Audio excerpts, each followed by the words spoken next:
அன்பார்ந்தவர்களே, இறையடியார் வீரமாமுனிவர் தேம்பாவணியிலே மெய்வெருந்து பாடுபடுவதனுடைய உண்மையான பெருமை என்ன, அந்த சிறப்பு எங்கிருந்து வருகிறது என்பதை ஒரு அருமையான செய்யுளிலே நமக்கு தருகின்றார்.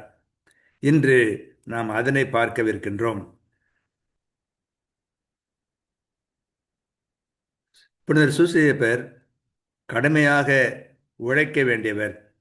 உடல் உழைப்பு அது அவருடைய கடுமையான ஒரு பணி, கடமை. அதன் பெருமையை உணர்த்துகிறார். அருவினை தொழில் உழைத்து அருந்துவீர் என கருவினை சாபமாய் கடவுள் ஏவினான். பெருவினை செய்ய நான் பிரான் உண்பான் எனில் திருவினை தன்மையாம் தொழில் செய்து ஆற்றலே என்று மகிழ்வினை படலத்தில் இந்த செயல் அமைகிறது. இதனுடைய பொருள், கடவுள் செய்வதற்கரிய செயலாகிய தொழிலால் உழைத்து அருந்துவீர் என்று கருப்ப நிகழ்ச்சியோடு தொடர்ந்து வரும் சாபமாக கடவுள் ஏவினான். பெருமைக்குரிய தொழிலை நான் செய்ய, அதன் மூலம் கடவுளே உண்பானாயின் தொழில் செய்து அதனை நிறைவேற்றுதல் ஒரு திருப்பணியின் தன்மை உடையதாகும் என்று வளனார் சொல்வதாக அமைகிறது. மகிழ்வினை படலத்திலே இந்த செய்யுள் அமைகின்றது.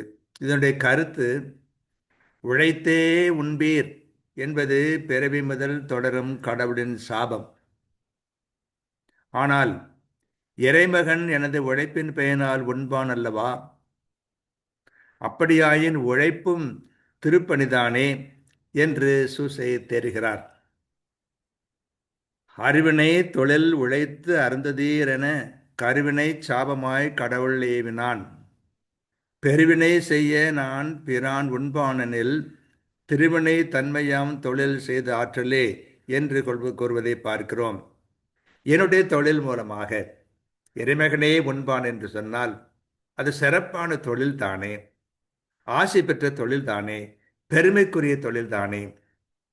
ஆகவே சாபமாக கிடைத்த ஒன்று இன்று பெரும் சலுகையாக, வாழ்த்தாக அமைந்து விடுகிறது என்பதை வளனார் இங்கு கூறுவதாக வீரமாமுனிவர் நமக்கு தருகிறார்.